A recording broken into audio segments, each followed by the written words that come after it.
So after taking a closer look at this trailer, I realized I'm going to need some oxyacetylene, so we're going to use that.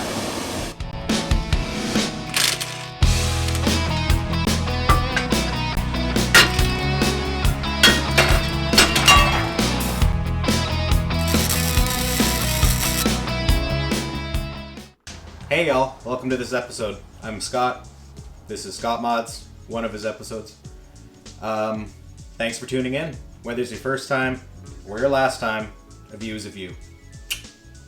On this video, we're taking a look at the process of what someone would do if they wanted to replace the leaf spring on their trailer because, you know, things happen, stuff breaks, and frankly, sometimes things just need an update. So, yeah, it's time.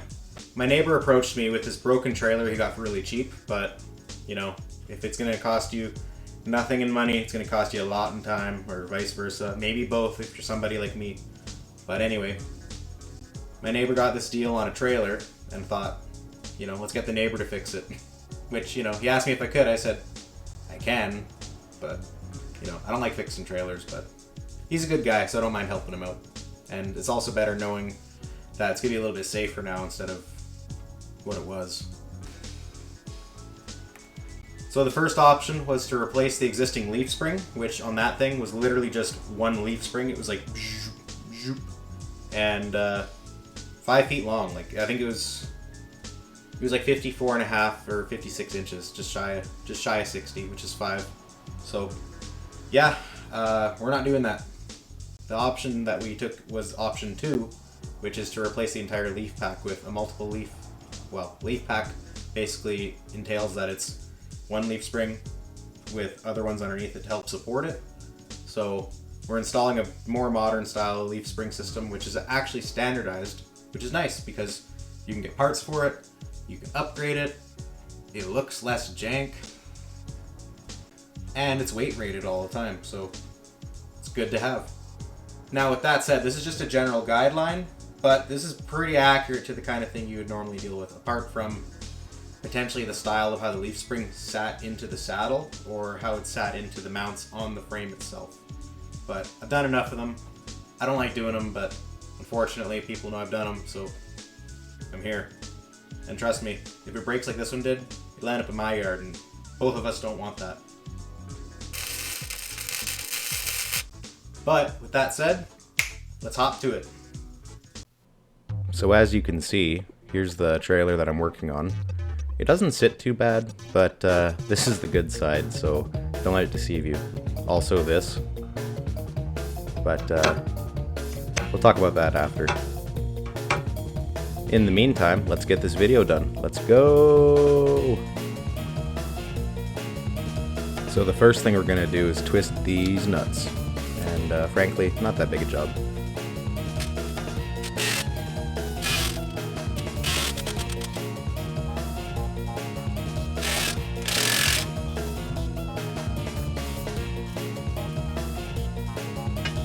Of course, now we gotta get it up on the jack stands, but I think we all saw that coming, didn't we?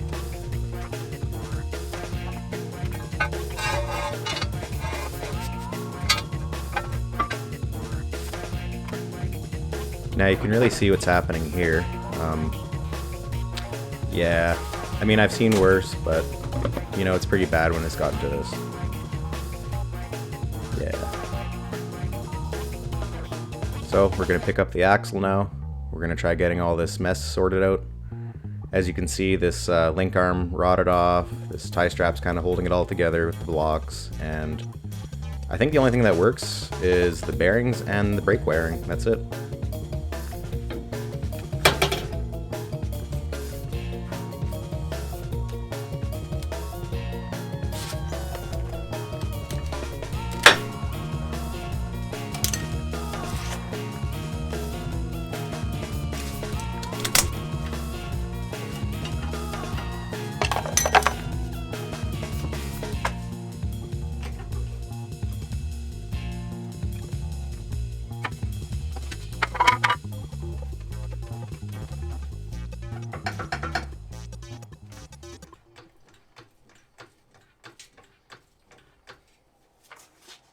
So After taking a closer look at this trailer, it looks like I might need a little bit of fire under there, so we're gonna use that. Now, I am a man of many scrap, but the problem is I needed something that was going to be flat enough but also had a bit of a dome to it. I think this piece of Nissan's going to work for me. Now, if you're not familiar, it's actually part of one of these trucks. It's the firewall that, you know, keeps the engine away from your feet. So, if you haven't seen the JagSan, stay tuned for that. It's pretty cool.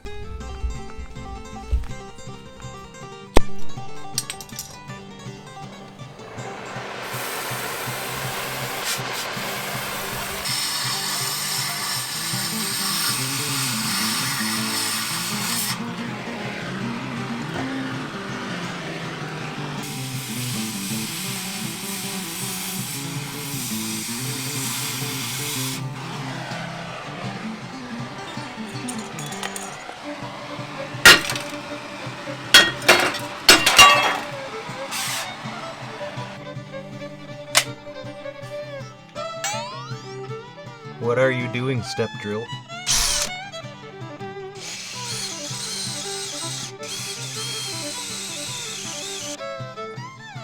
You may not believe this, but I found a spider in there. Huh. We're kind of hoping that step drill punched her out to at least 5/8 of an inch, or 625 thou, if you will.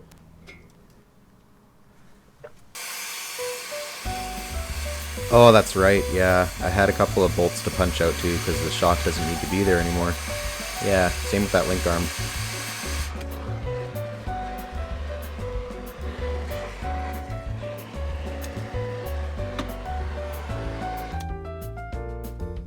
So this is kind of what the mocking up phase looks like.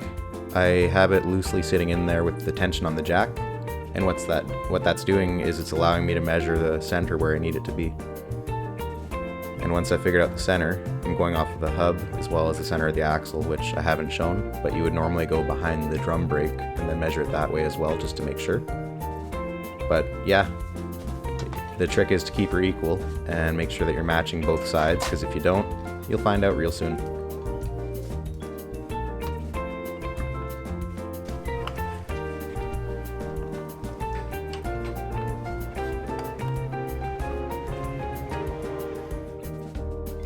So it's now at this point where I'm starting to get ready, now that I know where I'm going, and yeah, the zaps are going to start happening. I wouldn't say I'm zap happy about it, but this is one of the funner things to weld and do. As far as the job is concerned, anyway. Thank you. Sometimes I gotta smooch my phone so I can get the content. I wish I was joking.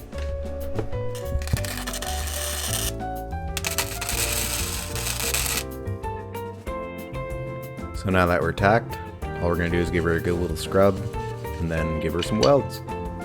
Hell yeah.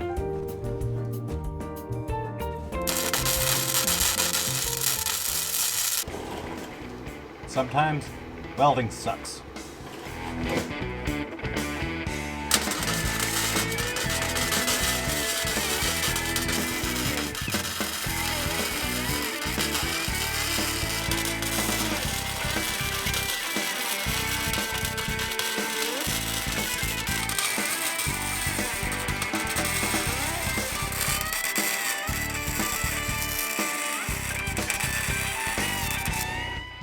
Sometimes it really be like that, you know? This isn't even that bad, but still.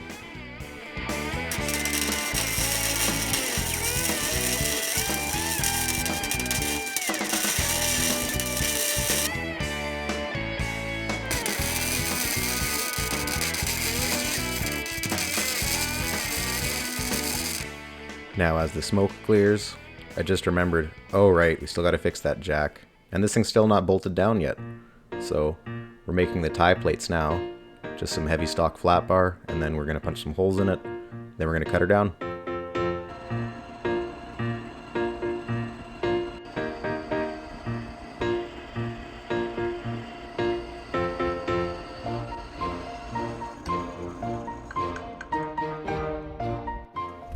As you can see, it's just a matter of basically having the jack up underneath the axle, and then you more or less just throw these bolts in as long as it all fits, tighten her down, and then you torque it all down after you're done.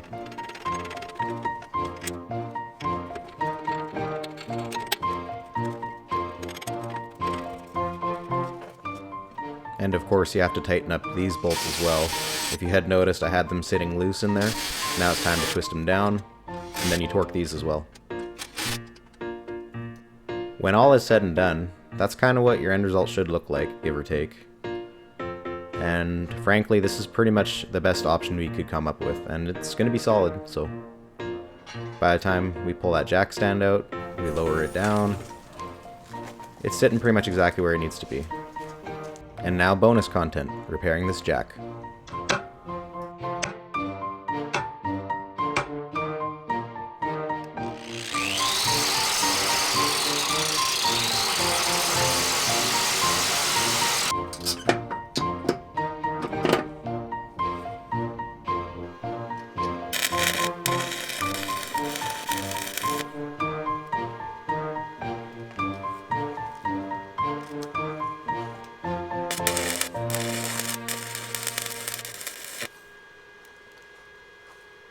One of the best things about rusty stuff to work on is that you usually only need one wrench. Let's be honest here. You can see that, right? This one is going to need a little bit of heating and beating, but it's not going to be too bad.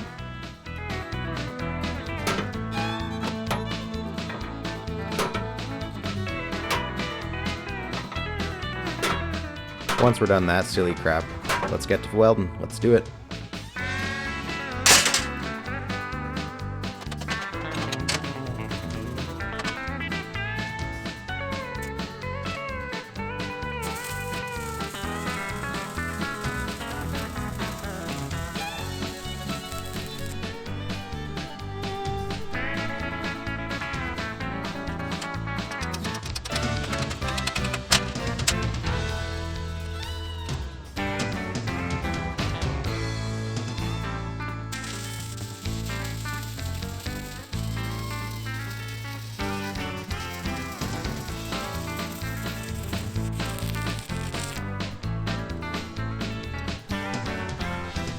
Now we're just adding a little cheap insurance.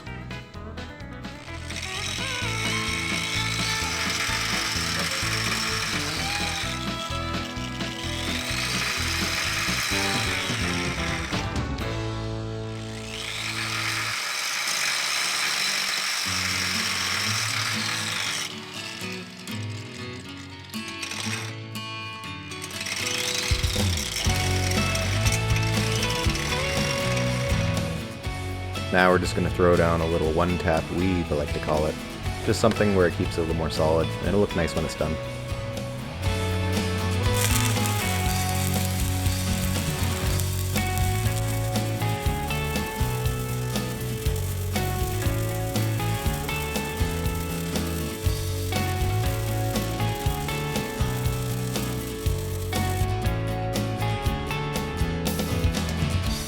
See?